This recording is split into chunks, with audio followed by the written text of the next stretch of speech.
Hey everybody, it's Skylar with Seeks Home Inspections. Welcome back to another episode with us here. Today we're going to talk about winterizing your house. So we're going to go over a couple different things. Most of it's going to be on the outside, and then we'll cover something on the inside as well that's pretty important. But before we get started, make sure you guys like this video and follow us, okay? We're going to start with our hose bibs outside.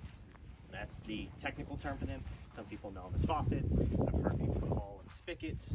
They have different names, but this is what they look like. You're more than likely going to have more than one around your house.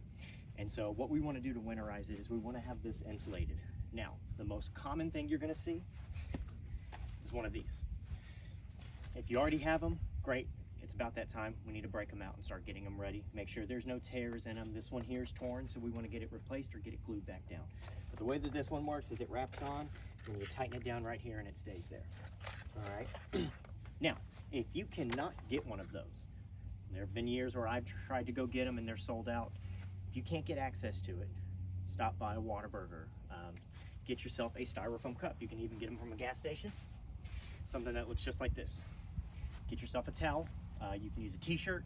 You can use even paper towels if you have to, but try to go with something a little bit thicker if you can. And what you're going to want to do is wrap it. Okay? Bring it all the way around. Make sure that it's snug so that you can keep it warm. And if you have any excess, try to get it tucked up in there. You'll get this worked on as best as you can. If you get it right up to it and you need to, put some tape, duct tape, right around here. We'll get it to hold. Now, this is not a permanent solution. I wouldn't do this every year. If you can get one of these, get one of these. But if you cannot get access to one of those, then this is what we're gonna look at, okay? It's a way to keep it at least safe for your home to get through a freeze or two. All right, now let's go to the next one. Okay, so we already looked at the hose bibs outside. Now let's take a look at something else. Not every house is gonna have gutters, but if you do, this is something you wanna look at, okay? So, as we know, gutters are there to move the water off of the roof and not have them near your foundation, but to move them away from it, and that's the purpose of your downspouts. You wanna make sure that you don't get anything clogging that up, especially as we're coming into winter. We have fall that hits us, we start to get our little leaves that are falling. This house doesn't have a lot of tree coverage, but if you do, you're gonna have a lot more of these that can get caked up in there. If your downspouts end up getting clogged, you're gonna have water retention. That water's sitting up there and it freezes. Think about how much weight you may have and pull your gutters down.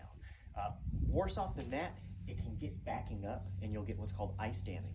If you have a layer of frozen water here and you have a good warm sun that's on top of it, you'll get a layer of that water that heats up and it's gonna melt.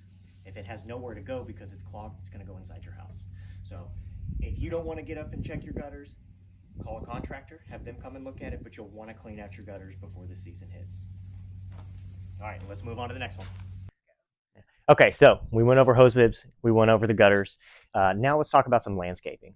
Not cheap, and I don't think anyone wants to have to tear out all of their plants. So let's get these things covered. What can we use to cover them? If you have any moving blankets, you can use a moving blanket. Those are thick and warm. If you have bed sheets, you can use bed sheets. It's not overcomplicated. Let's just use a bed sheet for today, okay? So again, we don't want these plants to die once we have a freeze hit. So you want to make sure that you wrap the bed sheet really good around it. You want to get it fully unfolded. All right. And then let's get it draped over. All right. If you have to use more than one, use more than one, but you want to make sure that it goes all the way down to the ground so that we can keep that retention of heat.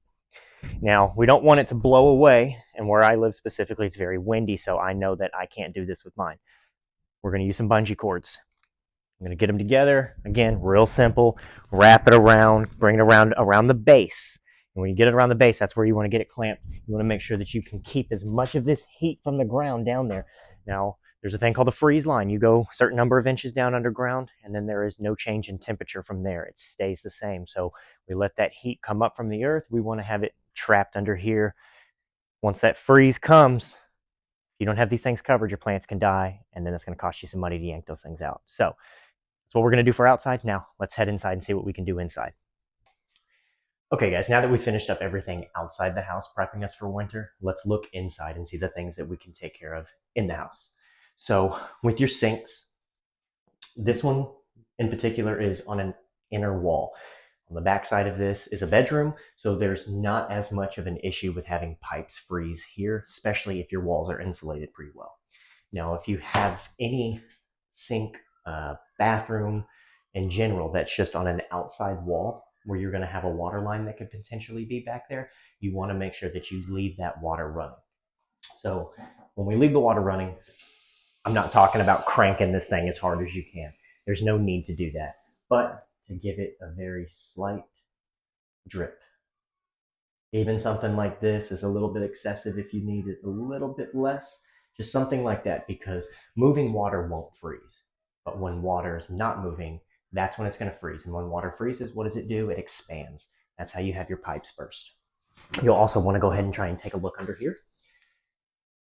Make sure that everything under here looks good. This looks a little bit loose. I don't really like that too much, so we would want to kind of make sure everything there is tight. If you need to, and this is on an outside wall, you can wrap a towel, a t-shirt, something up against these pipes, and that's going to kind of help insulate them a little bit as well. But again, you want to leave it at a slow drip. You want to leave it a little bit faster to get more water moving. You can do that as well, but something like this is all you're really going to need to do. So check everything in your house. Make sure all your sinks are good to go, and then we're wrapped up and we're ready for winter.